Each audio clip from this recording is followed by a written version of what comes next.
Hello and welcome to the Digital Freethought Radio Hour on WOZO Radio 103.9 LPFM here in Knoxville, Tennessee. We're recording this on Sunday morning, October 9th, 2022. I'm Larry Rhodes, or Doubter 5, and as usual, we have our co-host Wombat on the line with us. Hello, Wombat. Hello, it's me, the Wombat. It's nice to meet everybody. Our guest today is John Richards from England. Welcome. Hello. Hello. Digital Freethought Radio Hour is a talk radio show about atheism, free thought, rational thought, humanism, and the sciences. And conversely, we'll also talk about religion, religious faiths, gods, holy books, and superstition. And if you get the feeling that you're the only non-believer in your town, well, I'll bet you're just not. In Knoxville, in the middle of the Bible Belt, we have over 1,000 of us in the Atheist Society of Knoxville, or ASK. And we'll tell you more about them after the mid-show break. Wombat, what's our topic today? We're talking about design, and I can't think of a better group with a better design name than Ask for an atheist group. Isn't that wonderful? Oh, that's right. You should ask. Keep asking those questions. Yeah. I still remember that business card I found, and I was just like, this is just the coolest thing possible. Okay, but Atheist Society in Knoxville, definitely check them out. It's a great group. Where did you find that card?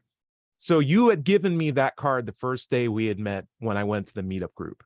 And I had it whenever I accept cards. I remember I didn't look at the back of it until like I already got home. And I was just like, oh, Atheist Society, Ask. That's fantastic. Yeah. I love that. That's so good. I left back in the early days of ASK. I printed cards on my own computer and left them everywhere. Okay. So that people would find them. And I was just wondering if you'd found one of those somewhere. Hey, I put it up on our bulletin board at work when I was in Knoxville. Oh, all right. Very good. So, guys, I want to catch up, see how everyone's doing, and then we can delve into the topic of design and what we mean by it, because it means probably different things to different people. So how about this? We'll open it up. Larry, tell me how you've been over the last couple of weeks, and what do you think design means to you?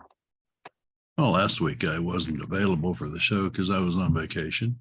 Nice. And I spent most of the week just playing computer games and just generally taking it easy. But on the weekend when we do the show, I was in West Tennessee visiting my niece, and that was very nice. So nice. It was all good. Enjoyed it. Cool. And what does design mean to you, my friend? My design?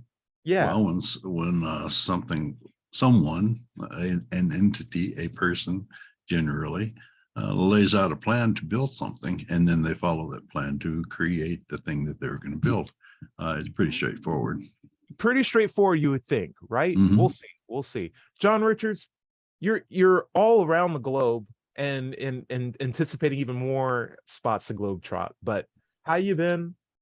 Don't show off too much, and tell me what design means to you. Well, I've been okay, thank you very much, and doing my usual scheming and wheeling and dealing. Love it. And having fun. This is the advantage of being retired. You can do what you want, pretty much.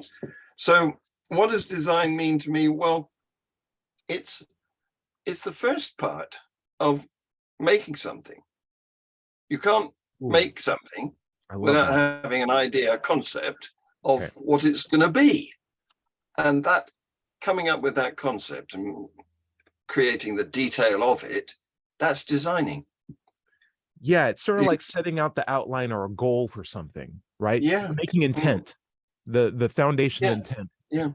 Yeah. And the interesting thing about it is, for agents like humans, it can be done from blank. I mean, you can start with a clean sheet of paper, nothing on it at all. And that's where you make your design.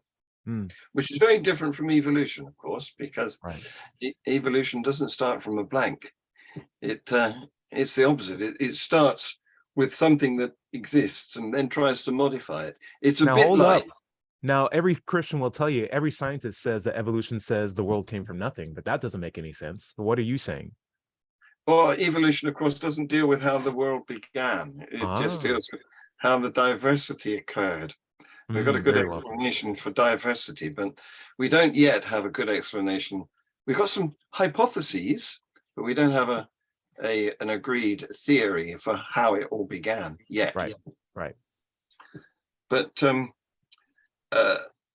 the thing about evolution is, it would be like in sort of design terms, it would be like going into your designer's shop, the studio where he does a design, giving him a tank, as a military vehicle, and saying, I want you to turn that into a jumbo jet. That's what evolution does. Right. Yeah. That's not what creation does. I love the way how you said it at first. It's the first part of making something, but along with that comes an intent to make a particular thing. It's not just, hey, anything that works is fine. It's more of like you're trying to get to a defined point of creation or a product. And it's sort of like in my head, where if I gave that sheet of paper and I gave it to like 4 people and I said, design something, and at the end of the day, there's just scribbles all around that piece of paper. There's like screws on one corner because they didn't want to work together. There's like a bird on one side. Someone drew a tree on the other side. I'd be like, you didn't design anything. Sure, you try to make something, and this paper is different than when I gave it to you, but there's no coalescence of like intent. You had to design something together or make a singular thing as a group, but you didn't do that. There's no intent for what you guys are planning on making.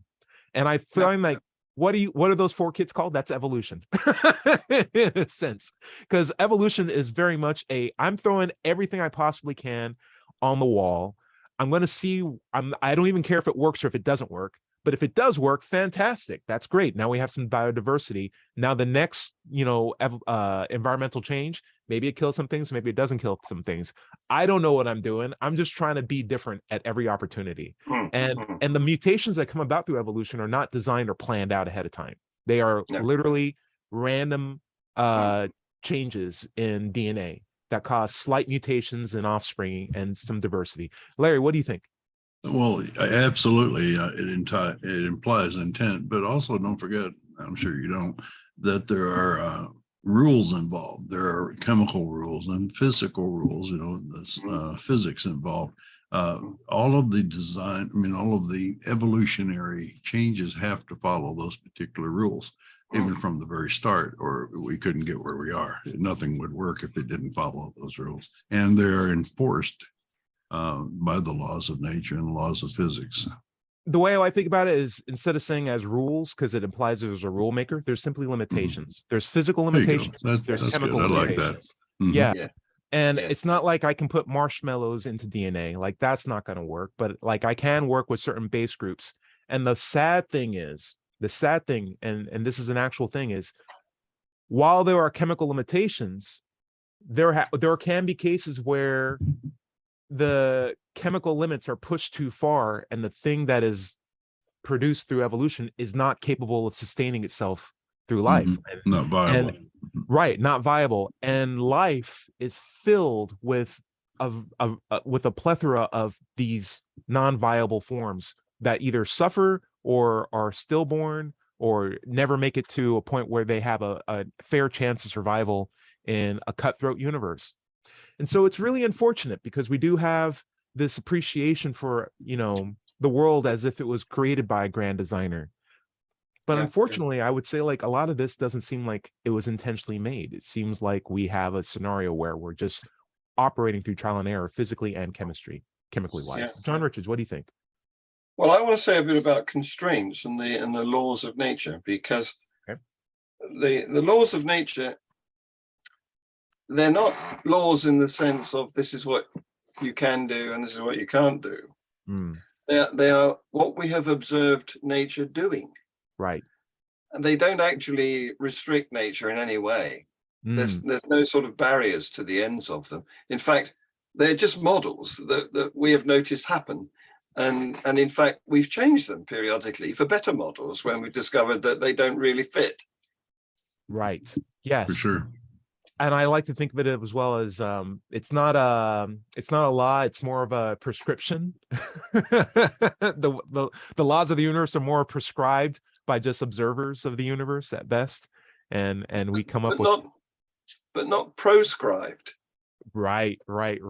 There's always this hunt for intent by dogma or religious minded people when they look in the universe, because they Yes. need that intent, because they need an intenter, they need an inventor, they need a creator, a designer.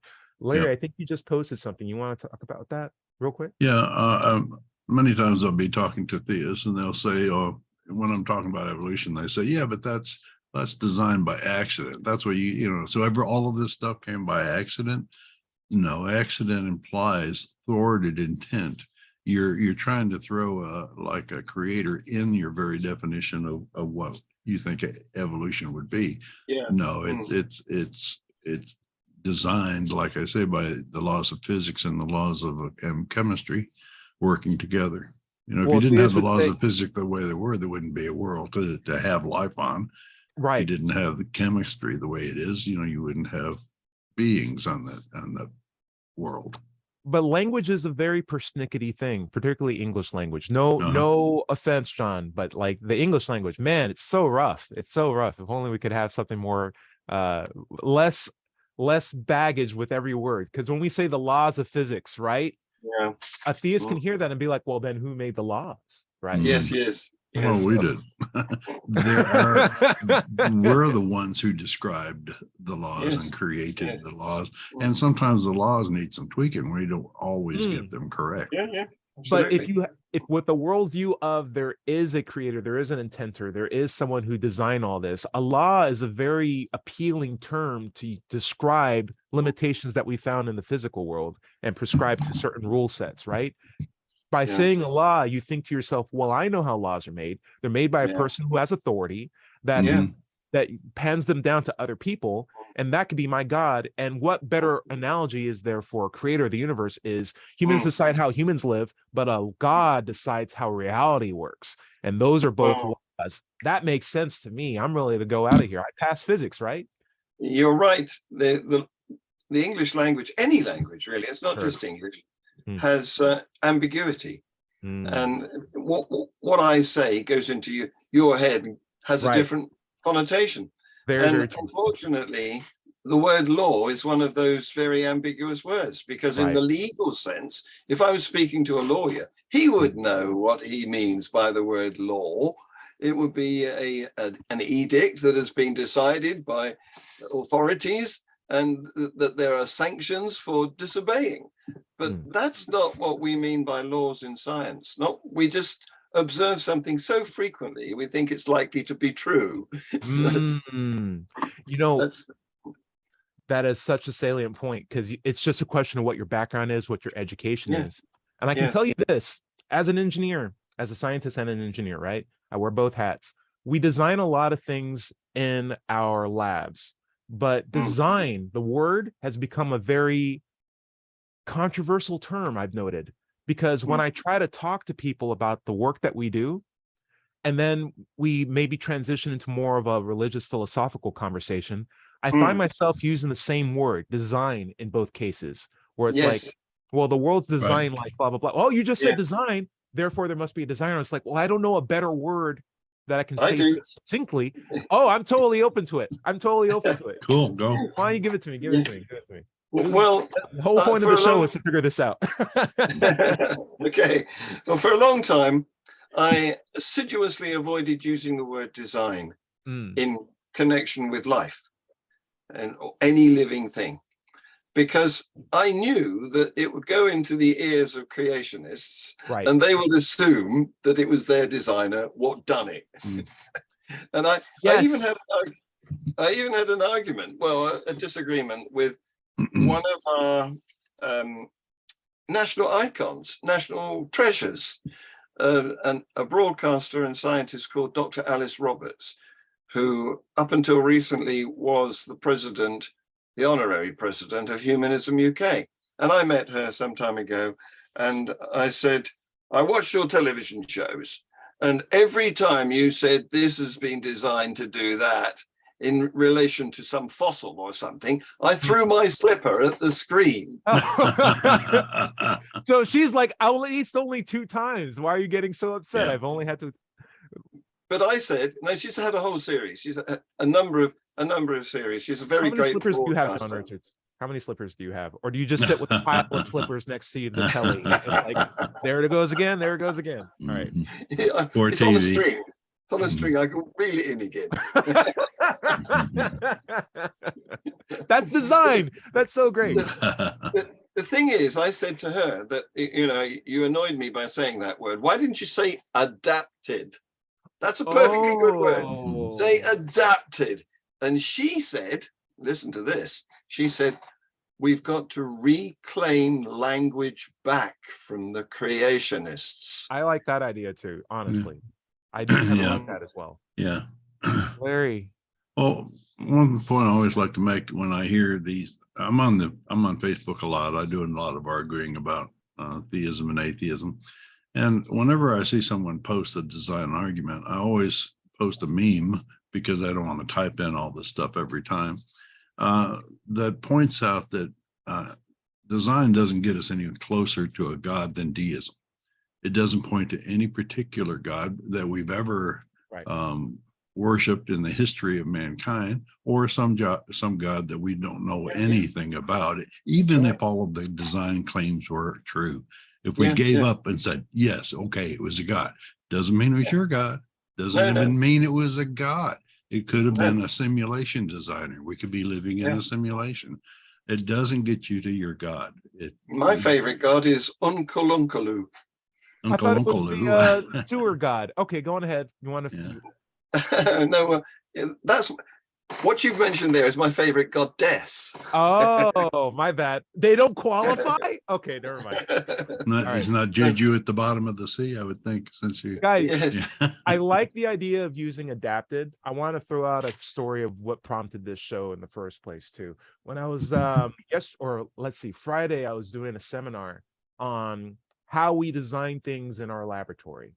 And I brought up a really great high magnification picture of a fiber that we're producing. It's like a hollow tube that has to be strong under high pressure. So the walls of the tube have this very porous like material because we designed it to be structurally rigid and have a very high structural integrity and tensile strength and all that stuff. But when you do a cross section of it, it looks just like a bone. It looks just like that spongy material. Yes. And a girl who was watching the show or watching my seminar was like, that looks just like a bone, right? And I was like, yeah, it kind of does. That's not by accident. We were doing when we were making this fiber was we asked ourselves what was the most structurally stable and resilient kind of form factor that we can develop. And we found like this very porous structure was a great way to handle stress from any sort of direction. So that's right.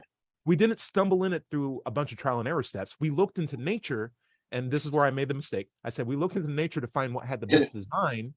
Oh, no. And then and made the fiber. And in my head, I'm like, oh, I said the D word. Oh, no. Is that a problem? And I stumbled a little bit, and I just kept going. Thankfully, though, the people that I was talking to were both atheists. They were all atheists. So like, it was all good. But in my head, I'm like, lucky. I need a better word for this. I feel like I do. What do you think, John? Well, you're absolutely right, because not only has nature, open air quotes, designed, close air quotes, everything to fit a purpose, but also it's so your spongy bone and your hollow bones, they are the best structures for rigidity. Right. That's why tubes work, and you can save all the material that you would have had in the middle if it was a rod, make it lighter by taking that middle out, and the outside is still as strong. So nature has come up with that air quotes design, but not only that, nature has designed things like that several times. Right. So so it's redesigned and then redesigned, and it often comes down to the same design because that's the best physically. Yeah, Larry. And if you'll notice that if you look at things that artificial intelligence have designed, they tend to follow the same type of thing.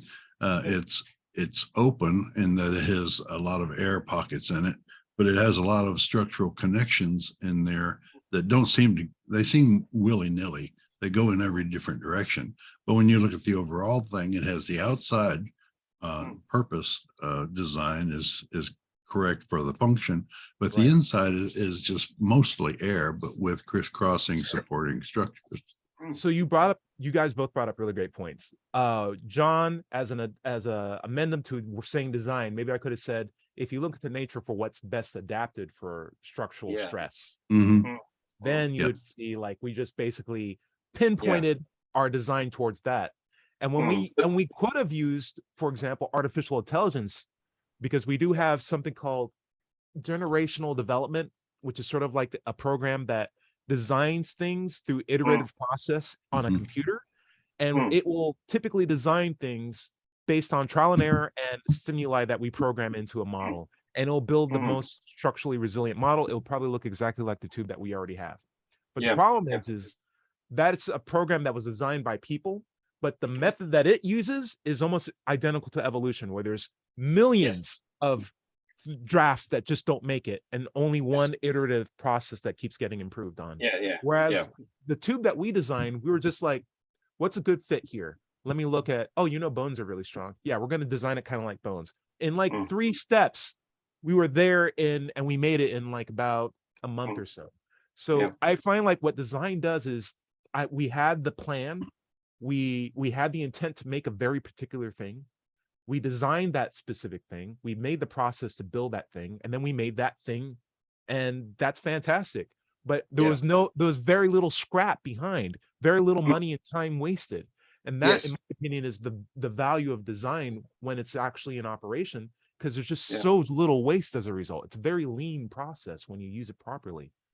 So I want to go ahead, John. I want to revisit the story I was telling about meeting Dr. Alice Roberts and talking about the use of words and how they are perceived. Because although she made the point, which is a good point, that we ought to be able to use language to mean what we want it to mean without it being polluted by these creationists who want it to mean what they want it to mean. Sure. That is a good point, but that's a very good point.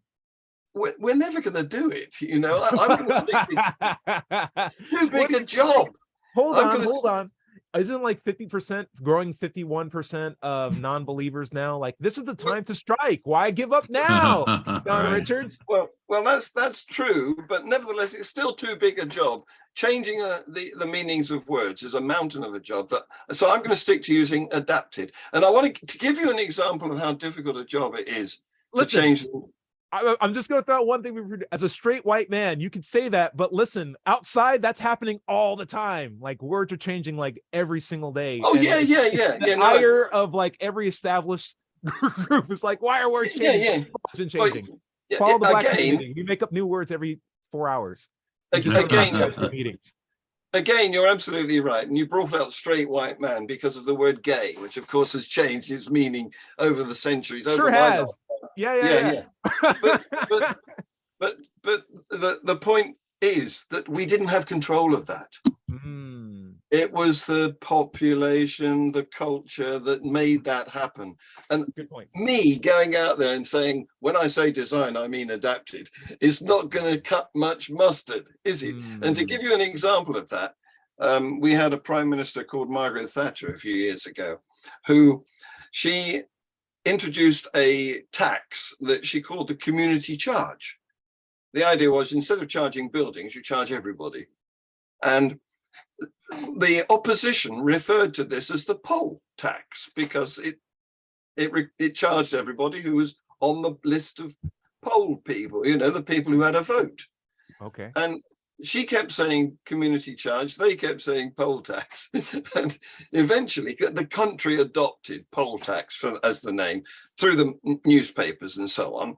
And eventually she stood up in Parliament and referred to her own community charge accidentally as the poll tax. Right.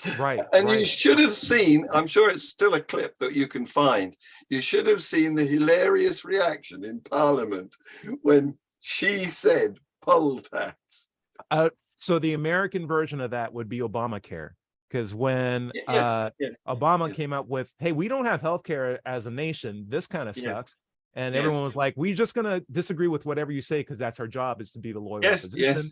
And Mama's like, okay, well, I'm just going to try to make a government Medicaid you know, that's Yes. federally regulated, supported, so that Yes. people who can't afford healthcare can get healthcare. Yes. Then You people are wanted like, to well, that's widen. right. You wanted to widen Medicaid. That's Obamacare. They're like, Yeah, yes, don't call exactly. it after me. Don't call it after me. Yeah. Gave it 4 years. Next thing you know, it's like, it's Obamacare, guys. It's just like, Yeah. oh, okay, we know what that Well, is. this is language being weaponized. That's what that is. Yeah. But the context of it can flip by the culture too. So like words that meant bad things, or were used in a derogatory manner, can flip to very good things and be embraced. And Sure. and I imagine, like, yes, it's not controlled by any one person, but we have a culture right now that is moving towards this non-believing position. And I think if we were just to clarify what we mean when we say certain things that are ambiguous, but still be firm with who we identify as, and maybe even use supplementary words along with that, I feel like that could be a really good way of just continuing the trend that we're on right now, where more people are, you know, I think we have more critical thinkers now today than we've ever had in the past. And well, I hope I live long enough to see design being entitied. Yes, that would be fantastic. No, see, the thing is, here's the problem with Christianity. They change words too.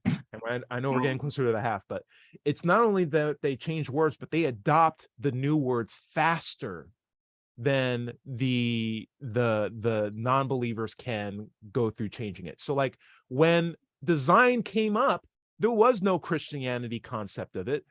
And then when science established that, like, listen, here are the limitations of the universe, blah, blah, blah, they said, well, now what's intelligent design? There's design, and now there's intelligent design, and that's us. Even though you disambiguized design to mean no creator, we've now re-implanted a new version of it with intelligence that had to come from a higher authority. I've got some stuff to say about that. Oh man, I know we do. Well, let's take it after the break, though. After the break. All right. This is the Digital Freethought Radio Hour in WOZO Radio, 103.9 LPFM here in Knoxville, Tennessee. Stay tuned for the second half. We'll be right back after this short break.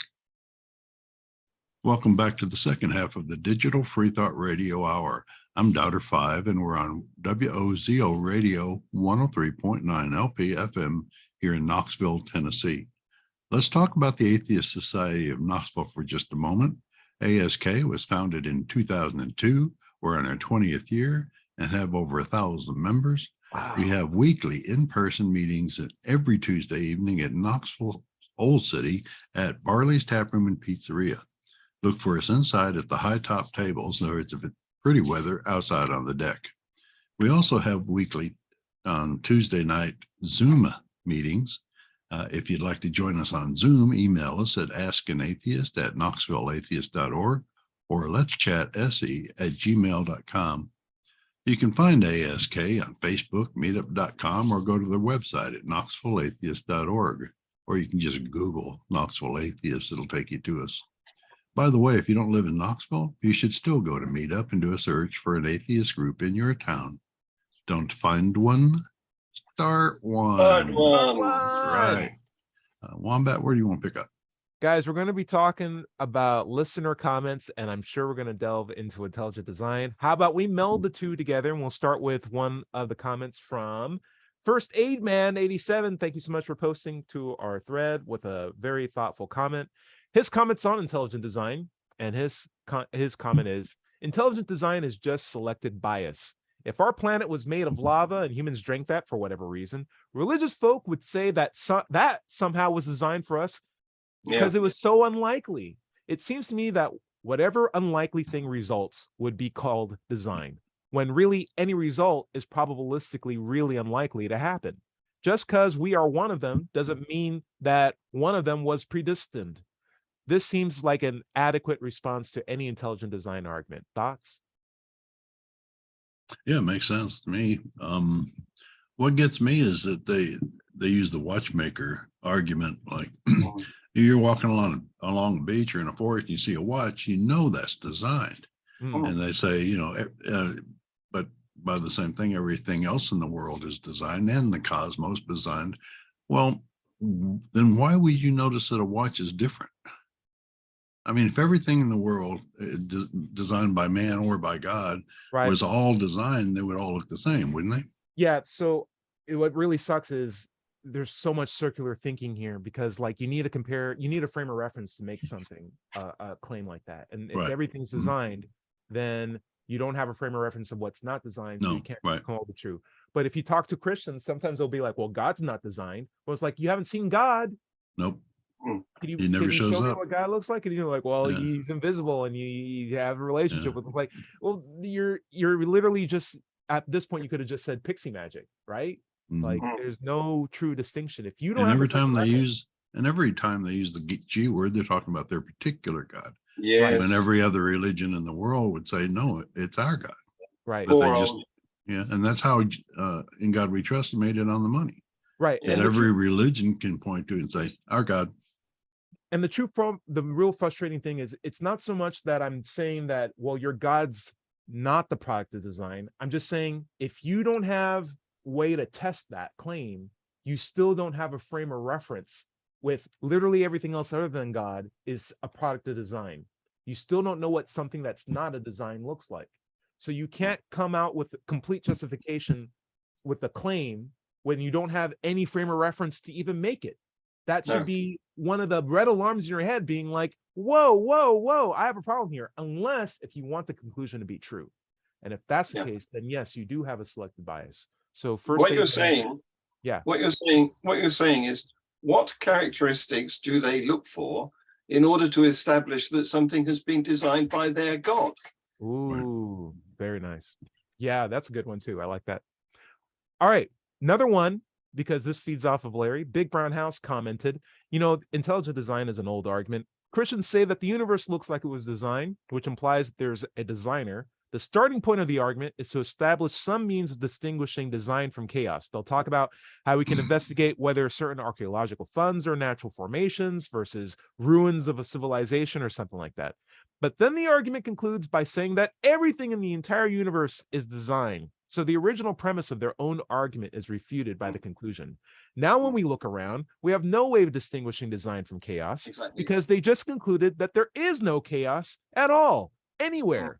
Has anyone else noticed this other than me? Good point. It's Very so good point. frustrating. Mm. It's very true. I've noticed it. You need to have a frame of reference. You can't be like, every can of soda is Sprite. By the way, I don't know what things that aren't Sprite look like. Well said. Every item in my clothes drawer is a sock. By the way, I don't know what anything that's not a sock looks like. Everything in my utensil drawer is a fork. Anything that's not a fork, though, I don't know what that looks like, though. It's just like, you're literally making no sense. It's cancer. By the way, I don't know what things that aren't cancer look like. I wouldn't go to that doctor, right? So what are you to say that everything's by a product of design? Come on, guys. Come on, Christians. It's that easy. Yeah, step up your game. Yeah. And of course, intelligent design is a peculiarly American thing that was really? brought about by the laws, the federal laws that forbade the teaching of creationism as a science lesson. Really? So Wow. they had to come up with an alternative way of getting their ideas into science. Right. And that's why they came up with the phrase intelligent design. Right. Got round the law. Right. So we have to remember that, yes, words can change and we can come up with new words too, but so can Christians, so can religious people. And the problem is Christianity has a great marketing team because they are selling basically a product that costs nothing for them to make, which is essentially false hope. There's no production, there's no inventory. They can sell it, they can distribute it over any line of communication immediately, and people want the product because everyone's afraid of dying. And so their complaint department is pretty much empty, because after you find out that the product isn't real, you're in no position to complain. Yeah, and the fact of the matter is when you're indoctrinated into this worldview, like how I was, and I believe Larry, you also have the same experience. You don't realize you've been drinking poison until someone else pulls you out of it. And it's almost as disconcerting as being pulled out of the Matrix. It's like, wait a second, I had a good time in the Matrix. I could eat and I can learn Kung Fu. Now I'm in a ship in a beat up sweater eating oatmeal every day. Like, this sucks. It feels Mhm. like you've lost something, but you never really had a true thing to begin with. It takes a deeper appreciation for the truth to realize that Christianity is false. Not necessarily getting a perfect argument to realize that that your reasoning is invalid. It takes a deep appreciation for knowing true things and false things. That's what gets you out of it. The critical thinking criteria. Larry, what do you think? Well, I was just going to make a point. You were talking about it's really hard to get out of it because you don't know you're in it, and it's really hard to pull somebody out of it if they're thoroughly brainwashed. I was going to make a point that the only time a U.S. congressman was ever killed in the line of duty was trying to get one of his constituents out of Jonesboro, the cult of Jonesboro. Wow. He went down there to get him, get the congregant, and Jonestown sent him a contingent and killed him. Yeah, and the saddest thing is the daughter of that lawman is also now in a cult right now. And think about that in terms of like one of the most infamous cults in the world that killed a person's father. The offspring of that person, who was like a young adult at the time, is now in a cult herself. It's not a fact that bad things happen to you, that you get critical thinking, or that you're born with it. It's that it preys upon people who think they don't need it. And so if you don't develop it, a appreciation for true things and false things, and truly appreciate it to the point where you're willing to disregard or let go of falsehoods in the search of true things, even if you don't have them yet, you can at least take the position of I don't know. If you can't do that, you make yourself very vulnerable to those who want to take advantage of you. And what's really bad is that religions tend to use two things that most people want. They want love and they want truth. And religions, will tell you that they own pretty much both of those terms. We are love. God is love. Right. And the Gospels are truth. Yes. With a capital T. Like Jehovah's Witnesses don't even call their religion Jehovah's Witnessism. They just call it the truth. Right. Yeah, that's right. Can't let them trademark that. Speaking of which, we had a comment from Classic Got, let's see how we read this. Classic Got to Me Giddy says, design also applies to religion. Take Buddhism. You don't need possessions. You should be happy without owning anything. Be nice and docile, or else you'll be reincarnated into a life of suffering. All the basic principles of Buddhism enable the ruling class to take advantage of the common people. Like most religions. And while I consider Buddhist values noble due to some of their inherently humanist principles, if you think about it from this perspective, it's still disgustingly obvious what this religion was designed to achieve. Yeah. And Larry, you make a great point. Yeah, that is almost part and parcel with every single religion out there. Yeah, suffer in this world and have paradise in the next. Yeah, and that really helps an oppressive ruling class. Yeah, John Richards, I'll let you make a comment. Go for it. Well, Larry's just reiterated it, but you mentioned false hope, selling false hope, and Larry's given the example of offering paradise after death. Yeah. And in this country, I may have told this on the show before, but in this country, a couple of years ago, we had a group of churches in the city of Bath who clubbed together, printed some leaflets, and started standing on street corners handing them out. And the leaflets promised that if you went and worshipped in their churches, you would have all your diseases cured. There's a whole list of diseases from A to Z, and at the bottom it said, and any other condition.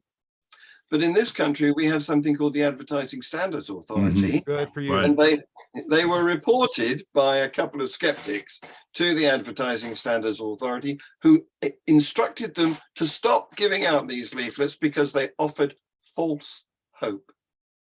Oh, criminal. Larry, go for it. Well, a couple of things. We do have truth in advertising laws here. However, religions have never, ever been held to those laws. And generally, because 90% or 80% of lawmakers and law enforcers are all part of that religion. That sucks too. The other part the point I was going to make is that the one thing that theists say that atheists take away from people is hope. And there's no reason in this world that you can't hope for a good afterlife if you want to. You don't have to join a religion. a structured practicing religion to have hope in an afterlife. You want to hope for an afterlife? Do it. You know, Right. nothing's stopping you. We're not taking anything away. We don't have any doctrines. Right, There's- right. It's right. gods we don't believe in. We don't, I mean, a lot of us don't also believe in souls, but you can believe in soul if you want to. You want to, if you want to go for it. Design your own heaven. It's a We've great got- genre of music. What else? Mhm. Yeah. John. We've got nothing to sell. No sell. Right. John or Larry, you had made the comment that most religions have the idea of being docile and not rebelling against authority and not wanting to have your own positions owned to you and just being nice and only concerned with what you're going to do in the next life. But I know of a religion, and we've had guests on the show who practice Satanism, and not like the sense of, well, who cares? I know there's two different versions of Satanism, but I feel like in both cases it's the idea of rebelling against dogmatic authority, valuing your possessions, valuing who you are, making a point to make sure that you aren't docile in the face of administrative changes on you. And I'm like, why isn't the case that the only one religion where you're fighting for your personal rights and freedom is the one that's demonized by Christians left and right? And it feels like, there is something to that. Good point. Anyway, we're going to go to one of our last comments today. And this one is based from an anonymous commenter, messaged me personally and said, actually, I'm still an atheist, but I want to come up with a justification for intelligent design. Proponents of intelligent design claim that the entire universe is designed for humans. And a common rebuttal is that humans cannot naturally exist anywhere in the universe. I mean, as far as we're aware, except for a small planet on Earth, a small part of Earth on land in moderate climates. But perhaps the people who claim ID or intelligent design is a thing, they mean that the universe can be conquered by humans due to us having the highest intelligence of all known species. Unlike other species, we can access all parts of the universe. I know it's an assumption, maybe some of it, but as we can understand the world and create solutions which other animals cannot do, maybe this is what they mean by intelligent design. Whoa, wow. That's stretching one at a things. time. It isn't I it? just buy it. One at a time. Well, let John, what do you got to say to that? Well, I think he's casting a very wide net and trying to catch everything in it. Right. There's no justification for that. And he started out on the right foot by saying that we can only survive in a very tiny part of the universe. So in that case, surely the description unintelligent design should apply to the rest of the universe. After all, it's a failure, isn't it? If it was intended for us. Yeah, all this black space and radiation. Oh my gosh, you kind of overdid it on that side. Yeah. Yes. Well, a nice screensaver. Go ahead. Larry, I mean, if that were the case, you would think that he would have put it, in his holy book. He would have put some of that type of intent in his holy book. But according to the holy book, the earth is supposed to end with Jesus coming back and starting a 1,000-year reign of Satan ruling the earth for 1,000 years, and then it's going to be destroyed. There is no intent to go to the rest of the universe. And why the heck would he even create the rest of the universe in the first place if we're just going to live for 1,000 years and die after pretty much the Bible comes out? It just makes no sense. My thought on this. Oh, go ahead. When's the next rapture, guys? Right. There's a time for it. There's a website time for it. There's a list of upcoming rapture events. Yeah. We should make the point that we didn't get raptured. Nobody that we know of got raptured. So the last couple of weeks. Yeah. So my idea is this goes back to the docile nature that's not necessarily enforced, but it coerced, perhaps is the better term, or encouraged in the most fair sense by religion. They want to have docile followers. They want to have docile rebuttalers or people who disagree with them, because that enables them to have more authority and power. And when you make a desperately incorrect claim targeted towards trying to continue to sell your false hope, you want people to be like, well, maybe they got a point too. Maybe we can all be right. Maybe they are making a sense. If I stand on my head, they do kind of have a point. It's like, no, listen, when someone says ID, it's important for you to speak up, because it's in being quiet that you give them more confidence to be loud about it. And what we found Right. historically true is that the confident, loud voices tend to be the ones that people listen to the most. Silence implies consent. Silence can imply some consent, and in many ways, silence can even be betrayal in a situation like this. And the stakes are too high. The stakes are simply too high. When we have, as Larry pointed out, a majority of congressmen and senators and politicians all caught in this fold that we put ourselves in, where they believe in their own separate dogmas. They actually have authority to control other people's lives, and they can work in Congress together, both in the word and as their job title. We have a problem, especially when we elect them into like appointed offices that we can't kick them Living out of. in the South, it's even it's the worst. It's rough. It's so rough. So I say, standard of livings down here can be basically traced directly to the religious right, keeping our rights down, our personal rights down. Absolutely. In deference to the religion. I also say that what they have is privileges. They don't have rights, they have privileges. Right, they do. I'm also going to throw this out too. Don't make an argument up for them. It would be my other argument too. Like, don't try to rationalize a bad argument for someone.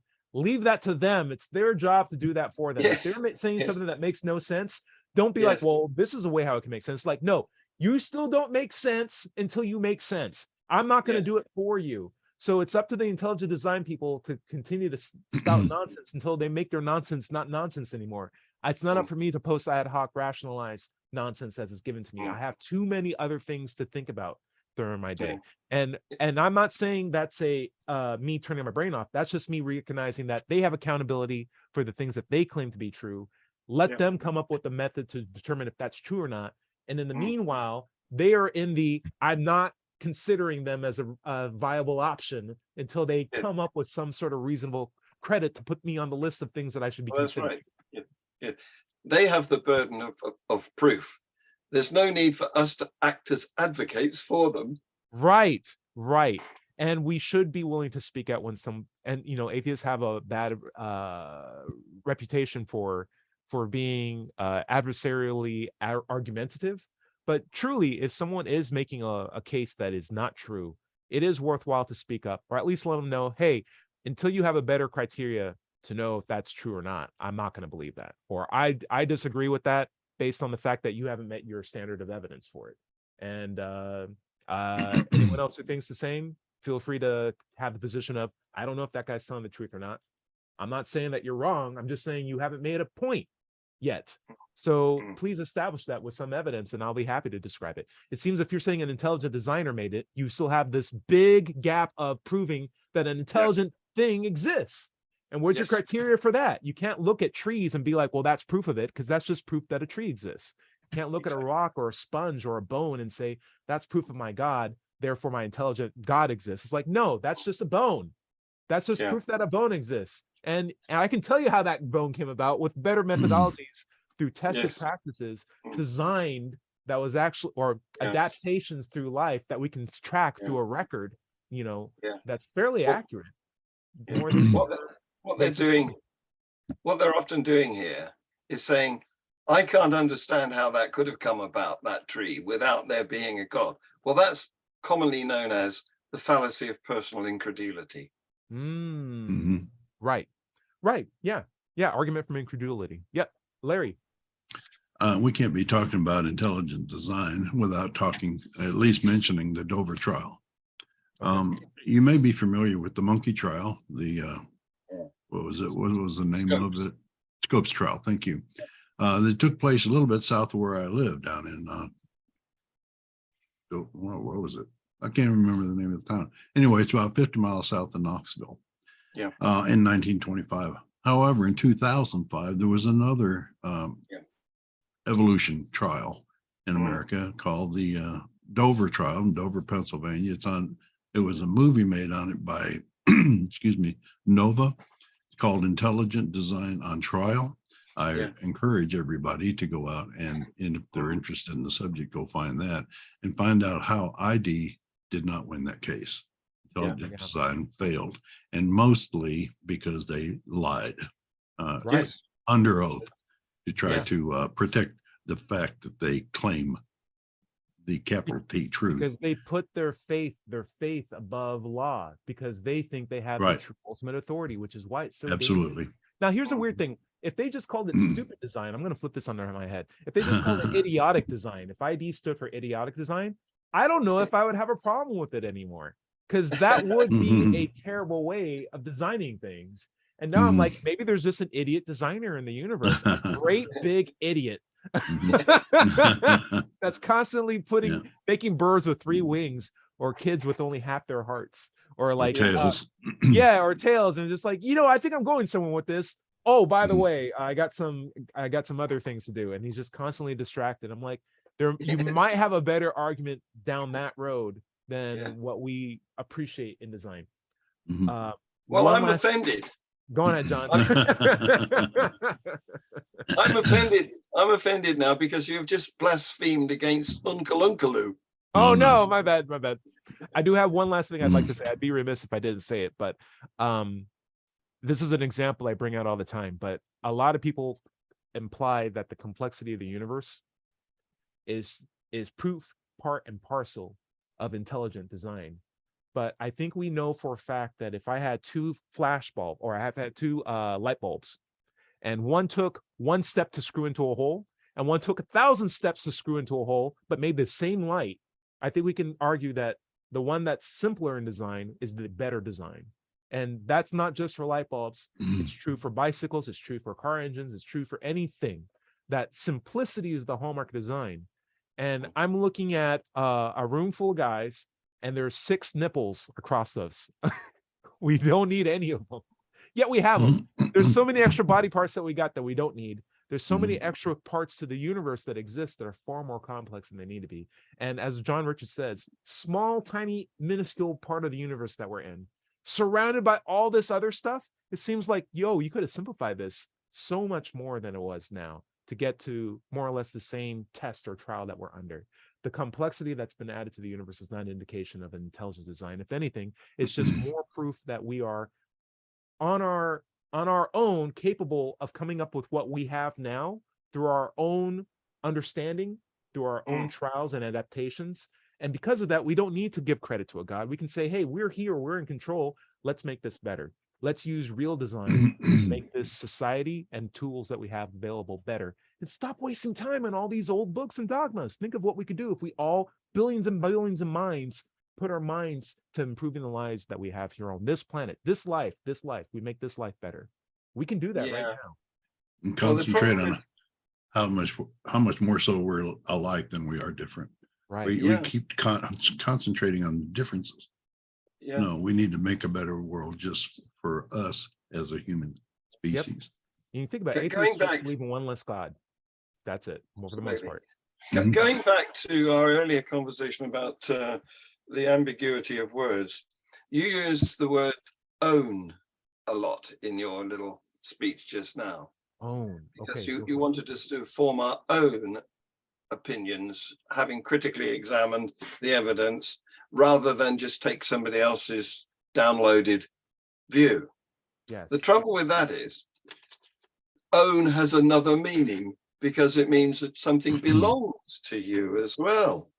And a lot of people possess their religion as though it's part of their identity. Yeah. And that they do that because they don't have any evidence for it. They just accept it emotionally.